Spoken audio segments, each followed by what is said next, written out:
Well,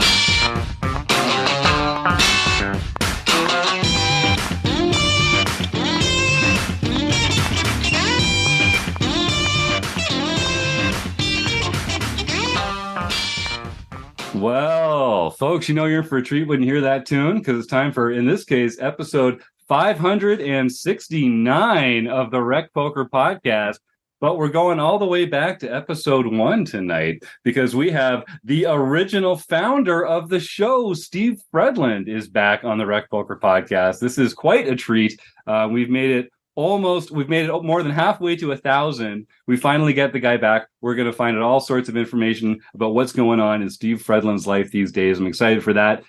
This is the Chats edition, so we're having our interview like we do every Monday night. We also have a Forums edition, just talking strategy. Now, if you're a regular listener, you know I'm your host, Jim Reid. I'm Bluffsterini in the home game and at RecPoker Jim on Twitter. And I've got the best freaking job on the world, talking poker with my friends here on the podcast every Monday night at 7:30 Eastern, live on YouTube, where you can join us for free every week and win a prize just for showing up. Now, we're going to talk to Steve in just a second, but first I have to thank our sponsors. We are brought to you by Running Aces. They are the official sponsor of the RecPoker podcast, and we couldn't be more pleased to have them on board. Just an hour, less than an hour north of the Twin Cities in the beautiful state of Minnesota. Go check out the action there at runaces.com. We really depend on the support of our sponsors, because most of what we do here is free. We're a largely volunteer-based organization.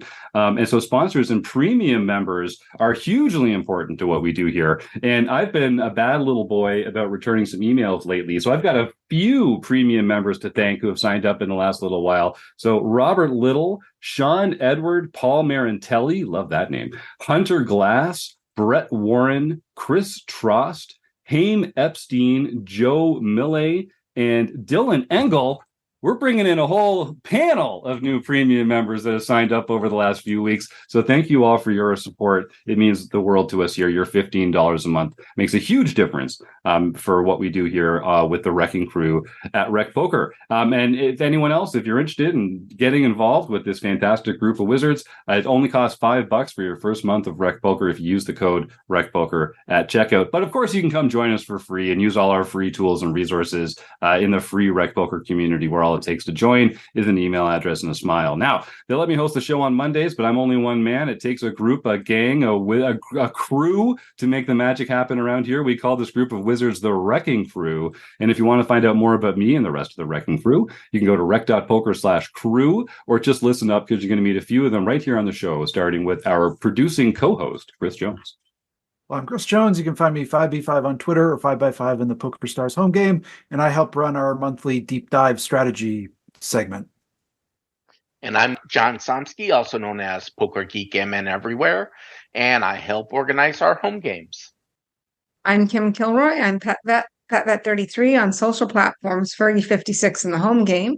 And I run a hand history review, which we're going to actually do this Wednesday.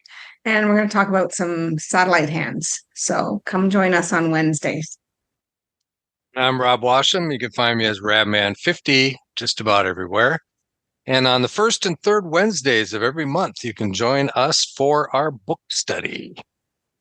It's just a few of the fun things we get up to every day, week, and month over here at RecPoker. Come check us out and get involved. It's a great group, and you will definitely find some fun ways to improve your poker game if you do. Now, but it all started back in 2016. A guy from Minnesota had a dream and a microphone and started a podcast, mostly based around some colorful characters in his home game club. But don't let me tell the story. I'd like to introduce Steve Fredlund back on the RecPoker podcast. I'm throwing it back to you, Steve. What a treat. Welcome back to the show. Well, it's fun to be back. It's weird to be on this side of the microphone. It's been too long, but yeah, it's been a long journey for me, and you guys have continued the journey on in amazing fashion. So thanks for having me back. Yeah, well, it wouldn't be complete. This is a chapter in the show that we've all been looking forward to for a long time. So we'll probably get some questions from the YouTube chat about sort of like, your original part in RecPoker and that kind of stuff. But I want to start talking about what you've been up to more recently. A little birdie told me that smart folks can find a book authored by the one and only Steve Fredlund, available wherever quality novels and printed materials are found. Let's start there. Tell us about the book. Well, smart folks are going to want to look for a different book, but if you are as educated and as intelligent as I am, you might enjoy it. Yeah, I'm guessing Little Bird was Chris Jones because he's an author himself, and he's been involved in kind of my process of thinking this through. But yeah, there it is. Yeah, I've got a copy myself too. Yeah, just recently, part of my journey has been. I guess it's been very cathartic in a sense the last couple of years, trying to understand who I am, what do I want out of life, and these age-old questions. And one of the things that I kind of had to come to grips with is I've spent almost my entire life putting everybody else first, trying to do the right thing, trying to make sure, oh, this is what I'm supposed to do. I do that. That's what I'm supposed to do. Do that, do that, do that. And it really kind of culminated in kind of an acute anxiety attack that kind of opened my eyes and kind of led to a whole bunch of other things that we could talk about. But part of this journey of trying to find myself is realizing how much I've always tried to do the right thing. And what I found is that happiness in many ways is found in doing the unright thing. And so, not the wrong thing. Don't hear me wrong. So the book is really that. It was intended initially to be a self-help book from the view of an expert. I had written 75,000 words, 70 citations. Like, I had researched the crap out of how do we become happier. But I just kept telling the publisher, this is just not the book I'm supposed to write. I'm not an expert. I don't want to be an expert. I don't want people approaching me like I'm an expert. And so we scrapped it. And I ended up writing this memoir. And it's really my stories of living life, trying to always do the right thing, and the journey away from that to doing the unright thing. So kind of a long answer to a short question, but it's just a memoir, pretty simple memoir called Do the Unright Thing, Memoir of a People Pleaser. It's got a fine picture of me as a 9-year-old boy. At the time, I had a different last name, and I was scared to death of doing the school photos, and you can tell in the picture. It's okay. Well, tell us a little about, because when people hear the not right thing, as you kind of pointed out, we naturally go to does he mean the wrong thing? Talk a little bit about what's the difference between those two, and why should we be doing not the right thing? Yeah, I think it's really about who defines the right thing. I think it's really about an external definition. And so many of us, myself included, especially if you're a people pleaser, like this, you get this on steroids if you're a people pleaser.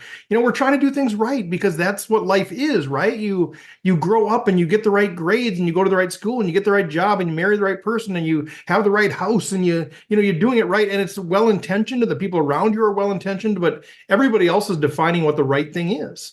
And if you are a people pleaser, or if you're predisposed to that, you just do it because that's what you're supposed to do. That's the right way to live. I'm living the right way. And I think for a lot of people, that works out great. Like, honestly, it just works out. They have a good life on paper. They're fine with it. But then there's the few of us that wake up one day when we're 48 years old and realize that we're not even living our own life. And so it's not about doing the wrong thing. It's even the unright thing is just kind of a catchy title. It's really about redefining who gets to say what the right thing is. And what if my right thing is not the right thing in the eyes of the people that I care about, or the world, or whatever. And so that's why it's do the unright thing. As other people would define, here's the right thing for you to do, Steve. Keep doing this, stay an actuary, whatever it might be. Me saying, I'm going to allow my own right thing to take precedence, even if it's the unright thing in the eyes of other people. So it sounds like in order to do that, if we're not going to sort of pay as much attention to what other people think is right for us, but we're going to decide what's right for us ourselves, it feels like we kind of need to know ourselves pretty well. We need to, how do we find what is the right thing for us in that case? That is the biggest challenge. And that's what I speak about quite a bit is that. And the reality is if we can't figure that out, the rest of it doesn't really matter. It's like owning a business like RecPoker. You're running that thing. If you don't know what you really want, or what if you don't really know the goal, if you don't know what you're trying to accomplish, how do you make decisions? And I think that's true in our life. If we don't really know the kind of experience we want to have, how do we decide what kind of people we hang out with, or what we do, or the hobbies that we are engaged with? And so that is the big question. That is the central question, is what kind of life experience do we actually want to have? And it's not easy because we have all these defaults, right? We are born into a family, and we inherit all of these ways on what we're supposed to think, right? All these set of norms, what you believe spiritually, and about the role of women and guns and hunting, and so your favorite sports team, which isn't the Pittsburgh Steelers, but we have all these defaults, we have all these expectations, we have all these, what we're supposed to do, and I think that's what makes it really hard. So your question is, I'm not answering your question because that's the hard piece. The hard piece is, what kind of experience do you really want to have? And I think the work that we're trying to do, the work that I'm inviting other people into, is learning how to strip away all of the expectations, all of the shoulds, all of the supposed tos, all the defaults, to say, what kind of life experience do you really want to have?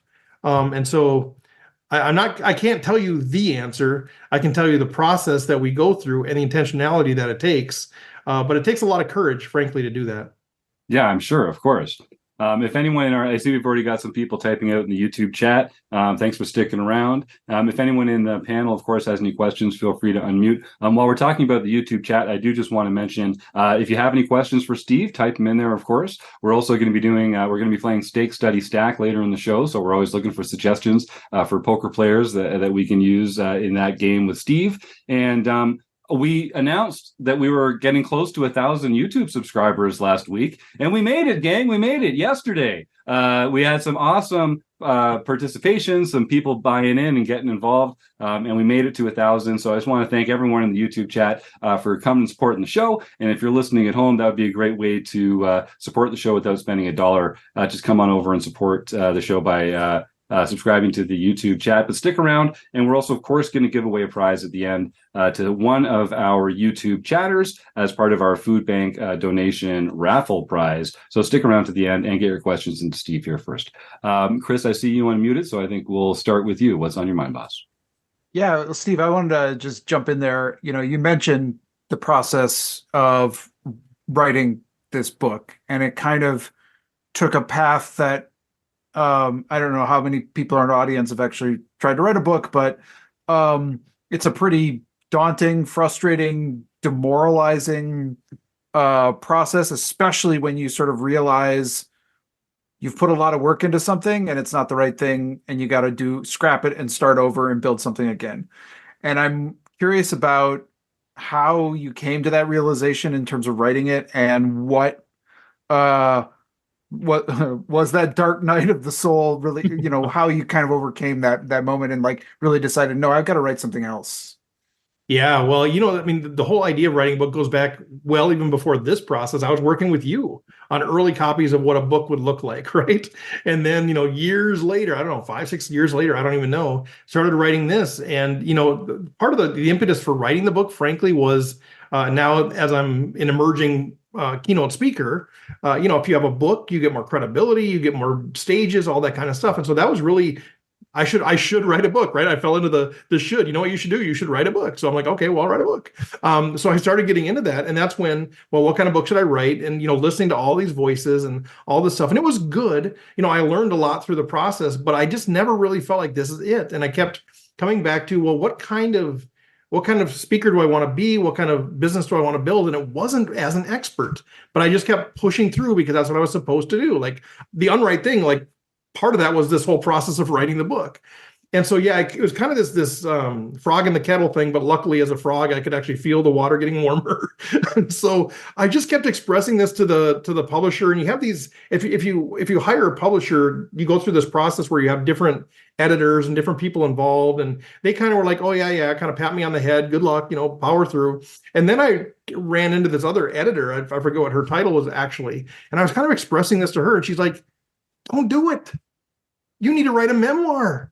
And she kind of gave me permission to be like, just be honest, like, thank you. Like I needed somebody to validate that, because I don't know what the heck I'm doing writing a book. Like I'm not an author.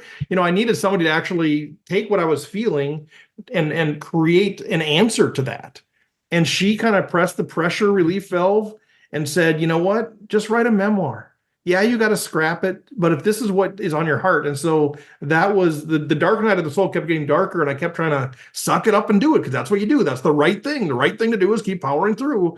And then somebody comes along and says, psh, you could just write a memoir. Oh, what's that?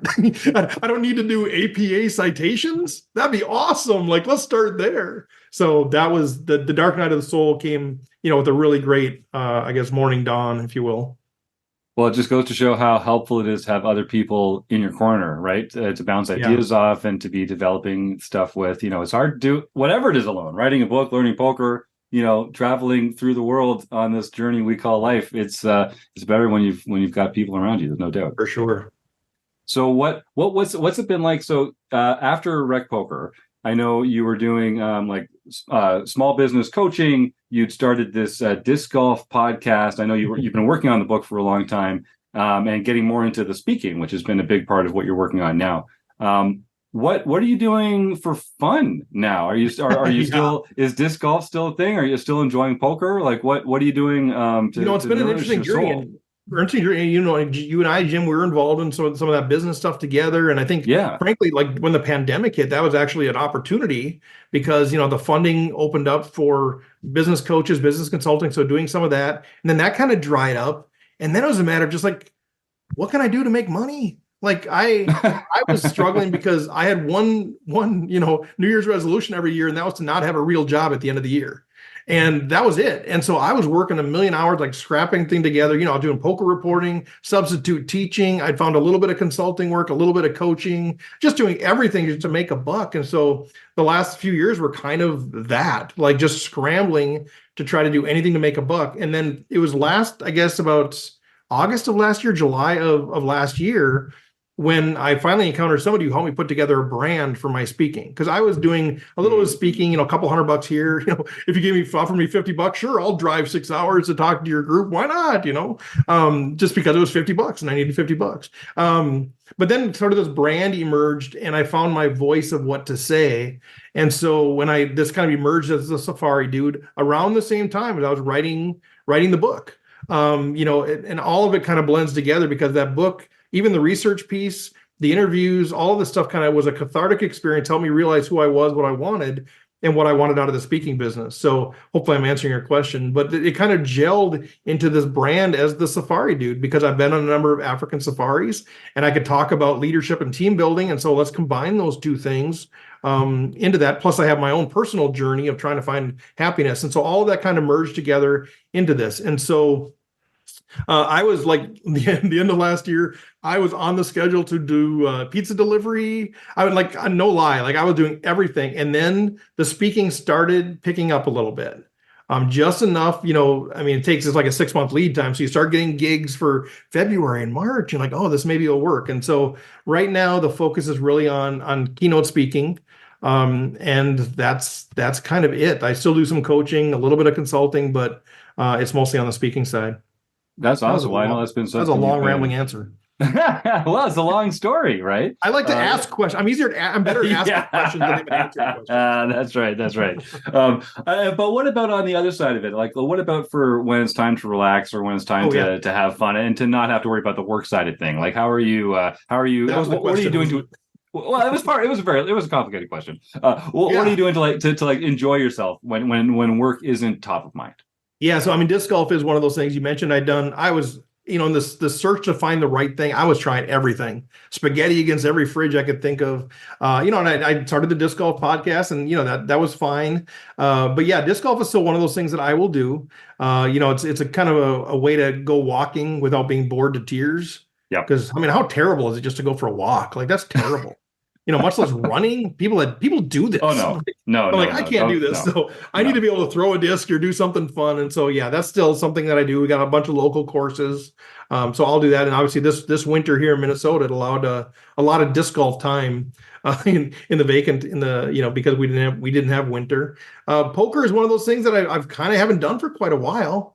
And that's one of the things I want to get back into. My goal is this summer to start getting back into it. Not because I don't love it, just because when you're running a business, Jim, you know this, others have run businesses, you run the business and you're like, okay, I could go play poker or I could get that one or two more things done on my list. And so, honestly, I'm at this tipping point right now where it feels like this keynote speaking thing is going to work.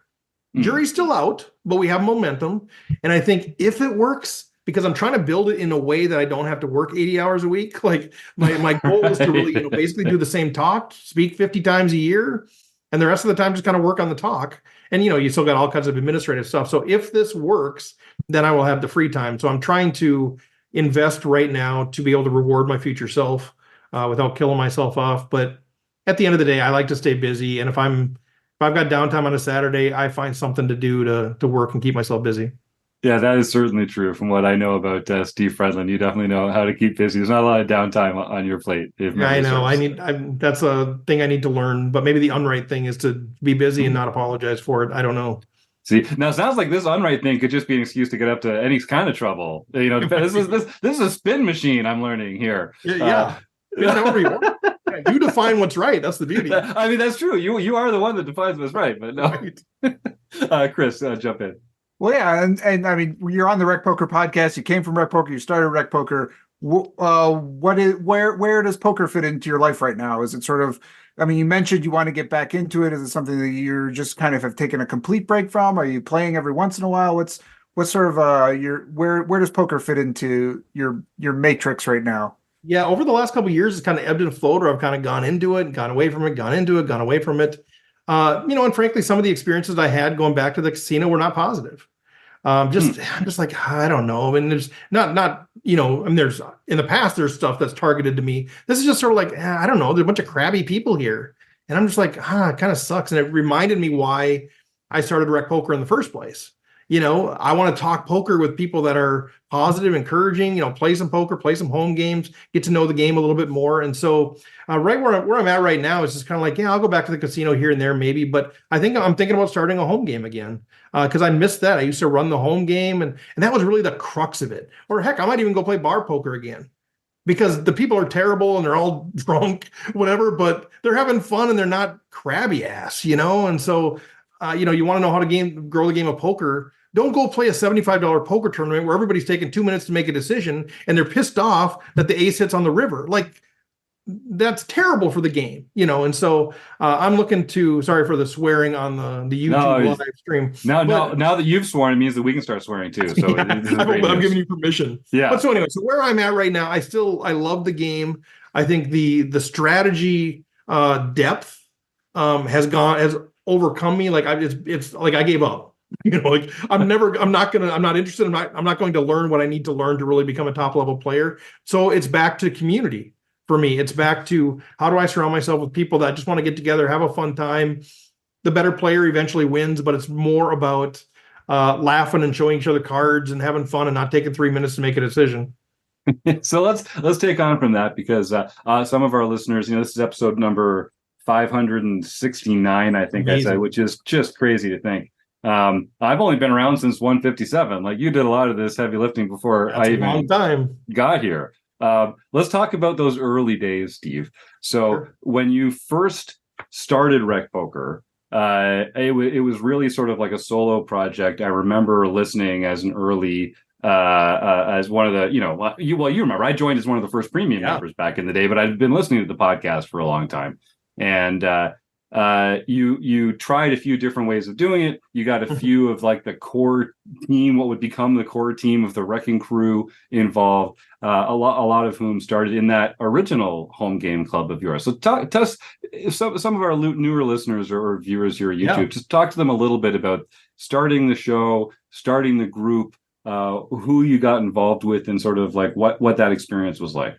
Yeah, I'll share to the best of my memory. I'm an old man. That was like, it was a long time ago. It's true. I don't know. Back in the day, we had Rob Washam playing up at Grand Casino Mille Lacs, and Rob and I would play together quite a bit. And the best I remember it was sort of like this. I wanted to learn the game. I had just learned the game. Like literally, I just started playing. Me and my buddy, between us, we had like 11 teenagers.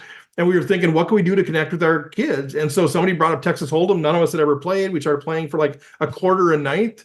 And I just fell in love with the game. And that's really, I wanted to find people that could help me get better to learn the game. And I just could, I listened to some podcasts and it was just like, hey, here's what we did Friday night. It was so much fun, whatever, just entertainment. That's fine. And then the rest of it was like this deep, in-depth sort of stuff. I'm like, oh my God, I don't even know. And so I couldn't find that community of people to just talk poker in sort of the amateur level, rec level sort of way. And so that's why I started it, frankly. I started it to just have an excuse to talk poker with people, And so that's what it was. And, there's like little people really don't know this. I think there's like, is there like 9 or 10 like missing episodes at the beginning? There's a story there. People are like, where's episodes 1 through 10? Like, there's a story there. We could explore sometime, but there's a reason that those don't exist in the public view. But I was trying different formats, working with different people, all this stuff just to try to talk poker. And there was never any thought that it would become like a top 10 poker podcast and a training poker site and the merch and all the stuff that you guys have built it into. It was just a way to talk poker.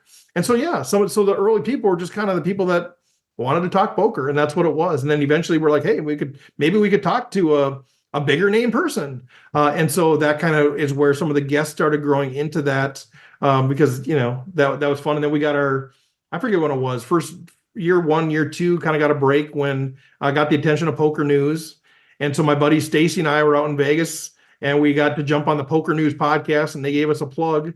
We're talking, I think it was Sarah and Jeff Platt maybe. And it was just kind of this sweet conversation about these weird recreational players that are having this podcast. And that kind of gave us a bump, and that gave us some momentum. And then we started getting a little bigger names, and it went from there. But yeah, I mean, iterations of what this is, I didn't know what I was doing. But I am one of these people that I'll fail forward. I don't care. Like, I would rather do something, have it fail, have to adjust, have to apologize, whatever, and maybe to a fault, than somebody likes to sit in the wood shop, creating the plan for the perfect thing, and maybe never even goes with it. And so that was it. Just kind of fall forward, surround myself with good people that had grace for me, people that were smarter than me, and then see what happens.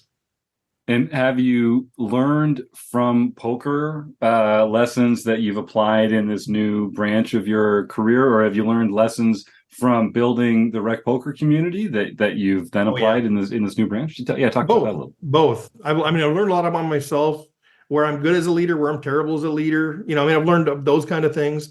But I mean, poker itself, I actually speak a little. I have 2 primary talks, and then I get this third talk that I've gotten to do twice so far, and it's what poker's taught me about life. And it's really taking the lessons from poker. I mean, poker as a game has so many insights about life, decision making, the impact of variance. I mean, we live in an age right now, like in the NBA or something like that, where people don't want any human variance, right? So we have replay after replay after replay because we don't like the fact that somebody could be wrong on a call, and so we have this sense of entitlement builds up because every call should be right. And I think part of what I get a chance to talk about in the talk is just, there's variance in life. There's human mistakes. There's human error. There's situations where you make the right decisions and things don't go well. You make the wrong decisions and things go well. Like, this is the human experience, has variance. And so it kind of gives me that opportunity because, you're playing poker. Yes. If you have pocket aces against pocket kings and you get it in set over set on the turn, you should win. Sometimes you don't. And, the sense of entitlement, nobody understands probability and statistics. Let's start there. But, because you should lose that a portion of the time. But I think, we have the sense of entitlement that if we make the right decision, we should win. And that is just not life.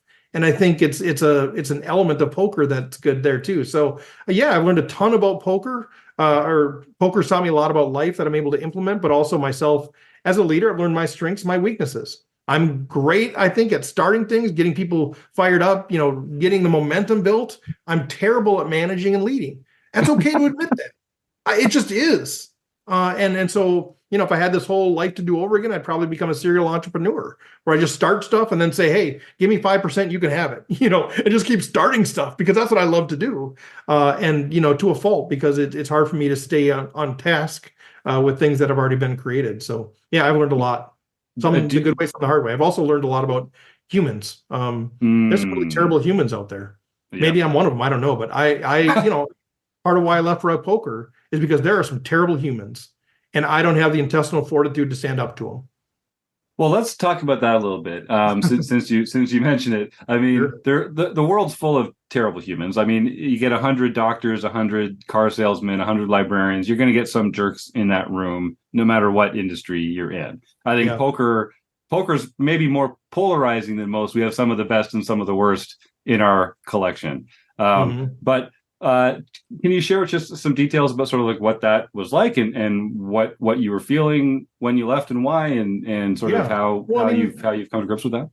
Sure. I mean, there's sort of an accumulative effect. There's some of this where it's just small things over the years. I mean, some small things, some big things. I used to run a charity tournament, All In for Africa. A guy ripped me out of 10 grand. People don't know that story because I covered it because I wanted to be true to my promise to the donors of the nonprofit. Terrible, right? Because you just meet these people that for some reason just want to be these kind of people. But then, over the years, as we started RecPoker and we were charging, everything was free, but we charged $10 to do this one thing. And people like, how can you charge money? This is blah, blah, blah, blah. Like it was costing us like $2,000 to put this on. And we're asking $10 for the 5 people that are going to show up at this thing. Like, seriously? But anyway, just those little things like that. And then, it came to a head, frankly, and through Twitter, and some of you probably know this whole situation.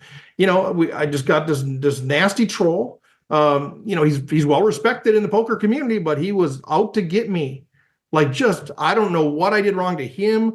People he know, I really don't know, honestly. And then he would call me. He was calling me, threatening me. Yeah, that's. And I'm of course I'm Steve, so I'm talking to him like, I don't understand. Just tell me more about what is going on here. Like, I don't understand where this. I just don't understand. And he was just relentless. I know your story. I know that you're a snake oil salesman. I have no idea where this is coming from. And I probably overshared, but at this point, I don't care. No, it's good. If I get death sentences, you guys go back at X and Twitter, and then if I get killed, please look it up. But anyway, it was just that kind of stuff. I'm like, what am I going to do here? Like, is this? I mean, I know the cost of leadership comes with people not liking you. I've been a former executive pastor. I've been board chairs. I've been in leadership in Fortune 500s. I know that that's part of the deal. But this felt different, and it felt so unjustified, and I just didn't get it. And I'm like, what is this? Am I just dealing with mentally struggling people, or did I really do something wrong? What? I don't know. And I just didn't know what to do with it. And at the end of the day, it was sort of the straw that broke the camel back, where I'm like, this isn't worth it. And I hated it, but it was definitely something that pushed me out the door. Well, I mean, I could tell in talking to you since then, like, I know it was not an easy decision, but it felt very clear to you that you had this path to take. And it sounds like, you've been treading the right steps, and it's taking you where you need to be. I mean, from all accounts that I can hear anyway, it sounds like things are really working out. Well, it's been a journey. I mean, I'd left the corporate world about 4 years before that, still kind of scuffling, that kind of thing. And then since then, I've still been scuffling. But yeah, I mean, I think we're in a good place now. But if I'm fully transparent, I'm fully honest, it was kind of a long road to hoe, and that was a real tough chapter for me. Just because the whole RecPoker thing was all about, I mean, I wanted to talk to people. We built this fun community, this nice community, and now I'm like getting attacked, and I'm just like, I don't know. You sort of like, part of you just wants to give up on humanity. And that's my darkest days. I'm like, just screw this, screw everything. Like, just what's the point? Like, that was really hard. And so I think I'm in a good place now. I think writing the book, frankly, was a very cathartic thing for me to do, to understand who I am, what I want, who I want to surround myself with, what kind of life I want to live. Gives me more, I feel more empowered to be intentional about things, to just say, yeah, that was a bad chapter. This is what I want. No, I don't want that anymore. I'm not going to engage with that person. I think I've been more empowered that way. It's too bad it's taken me to age 54 to figure some of that out, but I'm better now than later, I guess. Some people never figure it out, man. I mean, you're definitely ahead of the curve on that. And who knows? I might not even be on the right track now, right? I mean, we always think that we understand things perfectly at the place we are in our life, until later we're like, I didn't know anything then. So, I think I'm in a good place now, but hold my beer in 2 years, I could be like, oh my God, I didn't know anything. That's a good point. Yeah, put yourself forward into 65-year-old Steve's body and say, what were the things when I was 55 that I thought I had all figured out? Right. Right. Exactly. Well, I'm glad you bring up the troll thing, because I do think, like, haters are gonna hate, and I like, no matter how well intentioned you are, no matter how many good things you do, people are gonna believe bad things about you and say bad things about you, whether they're true or not. And, like, honestly, even living a virtuous life isn't going to protect you from people that don't like you just saying mean things about you, or like untrue, false things, bad things about you as well. And it's, I'm a pleaser too, Steve. You and I both have that in common, where we want to, like, help people, and we're like, we want to be someone that people reach out to for help, and we want to, like, make people's lives better. And so I think we are susceptible to trolls. in this way because we want to like treat them as though they're acting in good faith, as though we could engage with them and like turn them around and, you know, drop the scales from their eyes. But I'm learning on Twitter the same way that you are. Like sometimes you just have to just like ignore the trolls, just don't feed the trolls, and they're not going to go away. But like, I guess all we can control is like how far we let them in, right? Yeah, and I know you've been through that too. I think most people have been through that. And I think, you know, there's different personality types that can handle that. I'll admit I can't handle it. Okay, does that make me weak? I don't know, maybe. I don't care. But I can't handle it. So I can suck it up. I can pretend I can handle it. I can, you know, look for advice, and I can tell people to shove off, but I'm going to lose sleep at night. I was worried that this person was going to kill my family. I had no reason. They didn't have a direct threat to that, but I'm like, these are the kind of thoughts that were going through my head. What if I tell this guy off? What's going to happen? And so, you know, he's got guns in his profile photo, so it's not like it's a huge leap. Like you don't know, right? Yeah, you don't know. And so those are the things that were going through my head. Like, do I tell my wife about this just in case there's a mystery truck coming into our house? Like, these are the weird things. And so it was just like, yeah, you know what? I can admit I can't handle it. That's okay. Move on with my life. And so since then, I mean, I'm not on Twitter anymore at all. I'm not on Facebook. I'm not on Instagram. I'm not on TikTok. I'm not saying those things are terrible things, but I can't personally handle those. And so I'm on LinkedIn and I'm on YouTube. Like, that's it. And I found my community on LinkedIn. I found my community through my newsletter. I found my community through the people that I speak with, the event planners. And like, that's enough for me at this point. So yeah, I think, you know, it feels like I failed in some capacity. But really, sure, because, you know, I feel like I've backed out of the public eye in some sense, you know, the RecPoker, some other things, just like, you know, I don't want to be in leadership in a public view. You know, I've been offered to run for whatever, blah, blah, blah, Senate or whatever, these different things. I'm like, oh my God, like that's my worst nightmare. Like, I think I can make a change. But now you're saying 50 to 70% of the people absolutely hate you. Like, I can't handle one guy hating me. Like, I love the idea of serving my community on a school board. I love the idea of serving, you know, representing my community in Congress. But like, that's like my worst nightmare. And I think a few years ago, I'd have been like so excited about that offer that I would have been like, sure, if that's what I should do, if that's the right thing. And now at least I understand myself enough to go, that would be terrible. You know? Yeah. So, well, it sounds to me like more like an educated pivot than failure, right? Like you've just got more information and you're just making better decisions now with what's available to you. So, you know, it's only for real. Yeah, that's fair. And I appreciate that. That is a generous way to look at it. And I think that's true, but I think that's where we get trapped into this preconceived notion of what is success. Success is more pay, higher, you know, higher position, more influence, bigger in the public eye. Those are successes. So I kind of myself into that. I failed because, well, the standard is you keep getting better and better and more and more and more and more. And so I failed relative to that standard, but it's now redefining. My unright thing is redefining what is success. And for me, success is being happy, being able to wake up every day and not fear for my life, and working hard at something that I believe in. Yeah. So I've kind of redefined what success is. Yeah, that sounds freaking great to me, man. If you're in the YouTube chat, if you got a little more time to get some questions in, and then we'll be moving on to Stake, Study, Stack and closing the action with Steve Fredlund. Steve, tell us a little more about the book. First of all, I want to see the cover again. Hold this up right close for the camera so everyone can take a peek. I love it. That is a great photo. That is an excellent photo. Does that shirt and hair scream 1980s? I mean, that's my mom's bowl cut. You know, you can tell we go to a barber. You know, and where can people find this, Steve, if they want to pick up a copy? Yeah, so it's Amazon.com's got the hardcover, the paperback, the ebook. We're working on an audiobook now, and then if you want to support the local booksellers, you know, there's several in the area here that are carrying it, but also bookshop.org. I believe I had that right. Bookshop.org. Chris is nodding his head. He's my go-to. So you can get, it basically treats it like an Amazon.com, but you can select a local bookstore that you want to support that can actually that'll get a piece of it. So if you want to support a local bookstore, you can go to bookshop.org, order it online, and then the royalty for them goes to whatever bookstore you select. So that's I know, because you know you got the brick and mortar local bookshops, and you got Amazon, and they're not exactly friends of each other. Yeah, good point. But yeah, anywhere. Otherwise, reach out to me. I've got copies. I can sign them and send them out. I have no problem doing that either.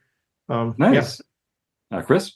Yeah, I was just going to give a 5-second plug. Bookshop.org is an amazing organization. They're trying to change the whole book selling business. So if you haven't heard of them, go check them out. Get your books there, and get Steve's book there. Yeah, just a quick shout out to. I'll forget people too, but I know Chris and his lovely bride Dana and Mr. Somsky and Jill and Jack Burke, Graybeck, Chris Gorton. A lot of the RecPoker family came to my book launch. I had a live book launch a couple of weeks back, and we just had a blast there too. And just so shout out to the folks that there, and a number of other people that have actually supported the effort along the way. And I'll give one special shout out. It might surprise you, Blake Bond, Minnesota great, really he supported me in a real nice way in writing the book.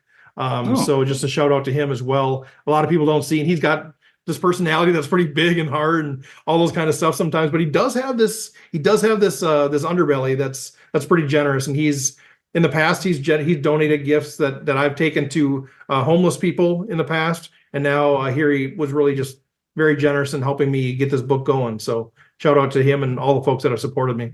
That's awesome. What was one part of writing the book that you really enjoyed? Being done. Chris can attest to that. No, yeah.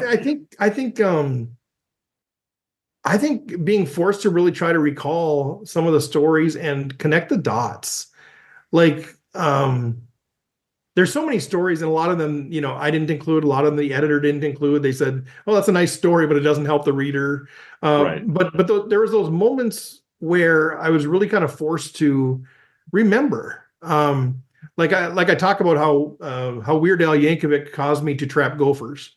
There's one of the chapters called that, and I had to go back to my mom, go back to my old neighbors, and say, "Am I remembering this right? Like, here's what I was remembering." Remember, the cassette tape at Pomida, and I remember the gophers getting $1 a piece to trap the gophers so I could save the money to buy the cassette tape. And, so just kind of, it was fun to kind of go back because I rebuilt some of those connections that were there long ago because I wanted to be accurate in the book. So that was pretty fun, I think, for sure. Nice. Now, are you, we're going to wrap this up shortly, I guess. Do you have a sense, you talked earlier about how you're sort of constantly moving from project to project. Do you feel yourself being pulled in any new directions? Or how are you going to kind of anchor to this current state? Or would that even be what success looks like? Like what's your take on that? I really do want to anchor to this place right now as the Safari do, but more so inviting people to view their life like an epic adventure. So many times we view our life like, we're waiting for the next good stuff to happen. We're just kind of biding time in the middle, waiting for the next birthday party, waiting for the next, podcast, whatever it might be. And the invitation, because it's worked for me, the invitation is really, how do we start viewing our entire life as an epic adventure? Like we're on an African safari. And I think that's the grounding. And I love that message. It's connecting with people. It's building great relationships. I'm preaching it to myself all the time, waking up every day. I have my little zebra here to remind me, that, hey, life's an adventure, and so that's the grounding piece. Where the multi-passionate Steve got to be doing something new is kind of around that. And so the speaking is grounded there, but looking at, a video course related to the content, looking at the book, and there might end up being 5 books because I have 5 different things I talk about. So some of these peripheral things, one of the things I love to do is go on African safari. And so I'm looking at how do we start making that possible for either the companies I work for or the individuals that want to go on safari, maybe retreats. And so there's plenty up here that may end up coming to fruition. But the grounding is, no, I want to be talking about how do we live our life like an epic adventure. And I think that's how I want to spend my time until my park closes, if you will.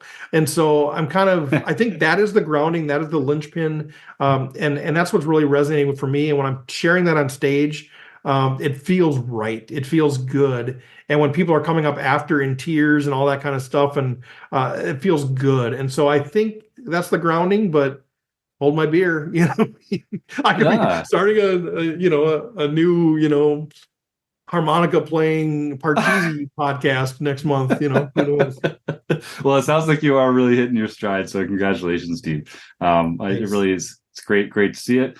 And I mean, having a book out, that's a binary thing, right? Like you're across that river now. So really, congratulations. That's a lot of work. Well done. Yeah, thank you. It's I mean, I always I have a huge imposter syndrome, like everything I do, even when I was the RecPoker podcast. And now it's still like, well, I'm an author, but it's a memoir, I mean, I'm sort of always downplaying everything because it's a short book. It's a quick read. It's just my stories, so I kind of downplay everything. But the reality is it has opened up doors. There are speaker bureaus that won't represent you without a book. There are stages you can't get without a book. I can bring it now to my events. I've been selling some. And so, it's a real, it's something they can't take away from me. Right. And part of it is I wanted my wife and kids to hear some of these stories. Tracy, my wife, didn't know most of the stuff in the book, and so it kind of gave me permission to tell my story. So thank you for that. Yeah, no, I'm glad to hear it, man. I really am. We're going to wrap this up shortly with Stake Study Stack from some suggestions from the YouTube chat, and then we'll start closing the action with our speed round. Folks in the YouTube chat, if you start typing the words food bank into the YouTube chat right now, we're going to if you're a new listener, every week we give away a prize at the end of the interview, and we do it in a way that hopefully raises a little awareness about food banks around the world. Food insecurity is a plight that affects a lot of people, more people than you might think. Some more people maybe in your own neighborhood or community than you might expect. You never know who's having a little trouble putting food on the table or feeding a child or a loved one. And if you just pull out your smartphone right now and Google food banks near me, you'll find some quality organizations that could benefit from a few hours of your time, a few dollars from your wallet, or some non-perishable food items from your pantry. So I'd encourage you to do that. Just to do our part right now, we're just going to make some people type the words food bank into the YouTube chat. We're going to manifest some goodness here and give away a prize. So start typing the words food bank in there, and hopefully we can help people feed the people that need some food in their little tummies. It's a great ROI on your own personal investment in making the world a better place. All right, so Chris Jones, you have been paying attention to the YouTube chat. We have had a lot of very similar suggestions for Stake Study Stack, I see this week. Some people that know Steve Fredlund, it seems. Yeah, they do. I can't see the YouTube chat. So I don't know what's going on. It's very positive. Yeah, no, this is so first of all, Steve, I don't know if you're even aware, but we have this game. It's called Stake Study Stack. I'm going to give you 3 names, and you're going to pick one person that you would stake in a tournament or cash game, one person who you'd want to study with or learn some poker with, and one person who you just like to stack. You just like to take all their chips at the table. And for this one, I have never told our guests this before. There is a correct answer. So, so you're one of them, huh, Chris? I know I am not one of them, but there's still a correct answer. Okay, so the names are John Somsky, Rob Washam, and Taylor Maas. Oh, we don't try and make it easy. I want to stack Maas. I know I should want to study with the guy. I know I should want to stake the guy. Like, he's a world class. If he's not already, he's going to be a world class player. Like, Maas is legit. But you know what? I've slow rolled him. He's slow rolled me in the past. I gotta stack Maas. Like, sorry, Taylor. If he was here, maybe I'd feel worse because I'm a people pleaser. But no, I don't know what man. So staking and studying, God, I don't know. It's hard, right? Like, here's the thing, like I say I want to study with both of these guys, Washam and Somsky, but I don't want to study. I just want to have a beer and hang out. like both of those guys. I just loved both of you guys so much. Like, I just love everything you bring to the table. I love everything about you. I love your spirit. I love your humility. I love all of that stuff. Like, seriously. But Rob, you're still down in Arizona, I assume, right? All right, so I'm gonna stake Washam. Okay, and I'm gonna study with Somsky. And John, if we want to study, that's cool. If we want to just hang out and eat a burger, that's all the better. And then I'm gonna stack Maas. Yeah, I figured your answer kind of makes sense there because, I'd want to study with Rob for sure, or stake him. But given my my history. You probably wouldn't want to stake me. And, like you said, you don't really want to even study with me. You just want to, hang out. Well, I want to study with you if we have to, but I'd rather just have a burger. Yeah, but studying could just be talking smart about poker like we always do.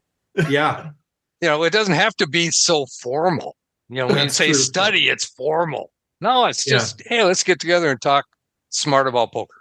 Yeah. Yeah. This isn't, back in the old days. pro.poker, Steve. It's not pro.poker. It's rec.poker. We're going to have some fun. Yeah, back in the old days when I would study with somebody, it was like we go to a restaurant, get a basket of fries, and just kind of talk about what do you do with jacks? Like, what do you do? Well, if I can just jump in, I'm happy to report that number one, you got the answer correct, and number two, Taylor Maas is in the audience and wrote, "Try your best, only in your dreams." I know. I remember. I think I remember stacking him once in my home game when we got into like a four bet shove situation with I had ace. I don't know. I think I had a hand like ace queen or something. He had like ace seven or something. I don't know, but it's so rare. The guy just owns my soul. He probably kicked me out of poker. He's probably the reason I don't play poker anymore. Made me cry too many times. No, couldn't go wrong with all three of these guys. Just love you dearly. Yeah. We don't make it easy. We don't make it easy on Stake Study Stack. We're going to put you to a real decision. All right. Well, I'm excited to announce that that is the end of the official interview portion of the podcast. So let's head into our speed round, which we call closing the action. So we're going to, if you get an answer correct, you're going to hear that. I hope the sound's set up here. You're going to hear this if you get an answer right.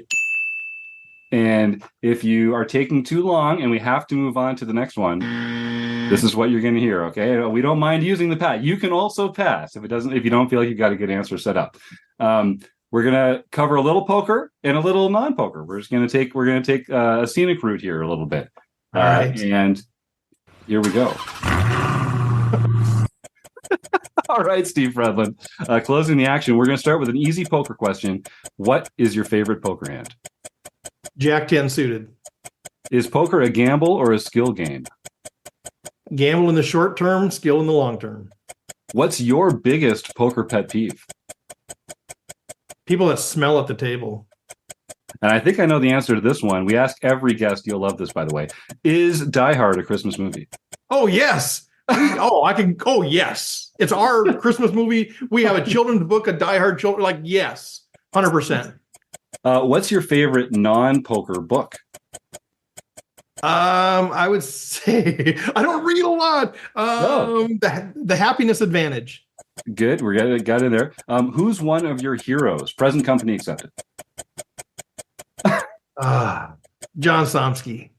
No, I specifically said present company accepted. I think that accepted, that's okay. No, accepted. Exempted. Yes, exempted. Maybe you said the right word. Pass. Yep. Favorite musical artist? Bono. Is a hot dog a sandwich? No. What about a taco? Is a taco a sandwich? No. What about a Pop-Tart? amazing. Is a Pop-Tart a sandwich? No. What's one thing you're afraid of? Twitter people. I'm afraid of X. I'm afraid of should vacations be lazy or busy? Oh, I haven't been dinging. You had a lot of good answers. All right, we'll throw a couple things in. I assumed I wasn't right on any of them. No, those have all been good. I'm still getting used to the soundboard. We started the soundboard last week. We're still getting the hang of it. Okay, fair enough. Should vacations be lazy? All right, correct. Yeah. Yellow light coming up. Slow down or speed up? Oh, speed up. What's one thing you can't live without? Tacos. All right. But they're not a sandwich. They're not a sandwich. All right, last question. This isn't part of the speed round. You can take your time with this one. So you've had a great, rich life. You've had all these fantastic experiences. But if someone came up to you and had a gun to your head and said, Steve, you have to go back and do one thing differently. What's one thing in your life that you would choose to do differently? Oh, I thought you were going to say what my favorite thing was. That was going to be easier.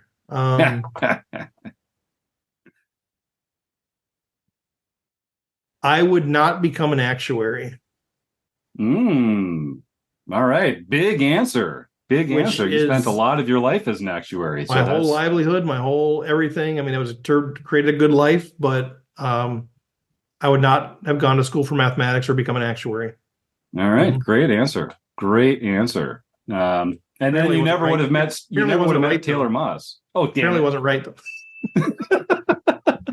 No, I mean, What- You maybe never I would have still met met Taylor Taylor, 'cause Maas. So that like there's some real upside to that answer, I think, if you think well, I about met it. him through Twitter doing the RecPoker thing. I don't know if He told Really? me that he specifically seeked you out because he wanted a professional recommendation for his for yeah. that's true. That is true. Yeah, it is what I'm telling I hope you. it works. Yeah. I hope it works. Nice. Life would not be the same if I hadn't known Taylor Maas, and It's in a true. bad way. I would have missed out on a lot. Yeah, so many people can say that, and it's true about Taylor Maas. All right, well, I'm just tabulating this up here. This is like over 1 million points. I don't think anyone's ever had over 1 million points. That's got to be a new high score. Go. No surprise. One-time RecPoker No Limit Hold'em Player of the Year champion. You know, this guy knows how to get results here at the RecPoker podcast. Congratulations, Steve. And yeah, thanks for coming back on the show. This has been a real treat, dude. It's good to see your face again. My pleasure. I miss all of you guys. Don't think my being absent from RecPoker means I don't miss you guys and think about you all the time. This is a great community. I'm proud to be at least have some role in starting the thing, and I love what you guys have done with it. And man, keep on going and keep on having fun together. That's the key. Well, it's dimmer for not having you as strong a part of it, but I know we'll see you again at a Running Aces event sometime soon. RecPoker weekend out at Running Aces, or somewhere else in the Discord or in the home game. So keep it up, and it is an absolute pleasure. Where can folks find you? You mentioned you're on LinkedIn and YouTube. Where should folks look for you and connect if they want to get more Steve Fredlund in their lives? Best way is stevefredlund.com. Just my name.com, and that's kind of gives you an idea of what I'm doing speaking. The link to the book stuff is there, and then link to LinkedIn is there as well. So that's a good place to start. Or just shoot me an email, man. steve@stevefredlund.com. Let's reconnect. Love that. Sounds great. All right. Well, we're going to talk about some upcoming events at that very same Running Aces, and talk about some home game winners and give away a prize. But once again, it has been a pleasure, Steve, and we'll have to do something like this again in even less than 2 years. I'm already looking forward to the next one. That'd be fun. Thank you guys so much. All right. Take care, Steve. So I got to mention, it is Pot o' Gold weekend at Running Aces this coming weekend. In fact, the first flights are starting this week. Day one's on March 13th through 17th. That's a $360 buy-in, and always a fun crowd up there at Running Aces. John Somsky, why don't we talk about celebrate some recent home game winners, and then we will give away a prize. We've got Marek Madness to talk about. We've got a special book study coming up to talk about as well. And it's a big month here at RecPoker. Start us off, John. Well, we'll start off with none other than Rabman 50, Rob Washam, won the No Limit Hold'em Championship Series event. Ooh. And with that victory, he also propelled himself into first place in the Player of the Year points race. Whoa. Amazing. Even a blind squirrel finds an acorn occasionally. Then E. Anderson 85, Eric Anderson, won his first nightly victory for the year. Isma got his or her second nightly victory for the year. Oslo Burger, Tranvidar Stensby, got his first international victory for the year. Awesome. JB Twin Cities got her first international victory for the year. And Trey 371, Thomas Penna, won the LPP event. So he can contact info@rec.poker for his free month at Learn Pro Poker. That's right, Thomas. Send that email off. You're going to love your free month at Learn Pro Poker, one of our first learning partners, and just an all-around fantastic training site with lots of great stuff there. So congratulations, and send that email, you lucky dog. Rob Washam, we have a special appearance of the book study on Tuesday, April 19th, I think. Do I have that right? With the one and only Alex Assassinato. Oh, no, do I not? Okay. No, it's March 19th. March 19th. Oh, God damn it. I was so close. Not April. Yeah. No, that's a month in advance. It's next week. It's the week. This Yes. episode comes out on Friday. It's the Tuesday following. Correct. March 19th at 7:30 Eastern. You'll be talking with Alex Fitzgerald himself and taking questions from our premium members. Yes, we will. It's a wrap-up of the book. We finished it up last session. And so we have Alex to come on and answer anybody's questions about the book or really anything you want to ask Alex about, because he's very forthcoming he's very generous with his time. And so I look forward to that very much. Yeah, it's true. He's always very open about sharing lots of aspects and details about his life, having to do with his poker career, but also just the rest of his life as well, and how he balances the two. He's a great conversationalist, and I always get a lot out of those conversations. Yeah, we should also mention that we are looking for the next book cover in our book study, and I got some polls out there on X or Twitter, whatever you want to call it. And also, you can go to the book study group on the RecPoker website to also respond to the polls there if you don't have access to Twitter. So. And you probably shouldn't. It's a hellscape. We all agree. Yeah, it is pretty bad. It's fun every once in a while, but is it worth it? I still try to figure that out. but poker seems to have taken to Twitter. It's the one place that poker people seem to get around on socials. I'm not sure if that's even a good thing, but that's it's there. Just be careful who you follow. Yeah, that's right. And who you let follow you. Don't be afraid to block and mute. That's definitely true. So that's going to be super cool. And I love that our members get to take advantage of your polls and have a say in what the next events are going to be. Speaking of next events, we've got Brad from poker.org. Brad Willis is going to be on the show next week. I'm excited for that. I'm going to be talking to him about sort of how they look at sharing news and opinion over there. I'm really looking forward to that interview. And then for the next few weeks after that, I'm going to be off in sunny Dublin. They call it sunny Dublin because in Ireland, it's notoriously sunny and warm all year round, from what I understand.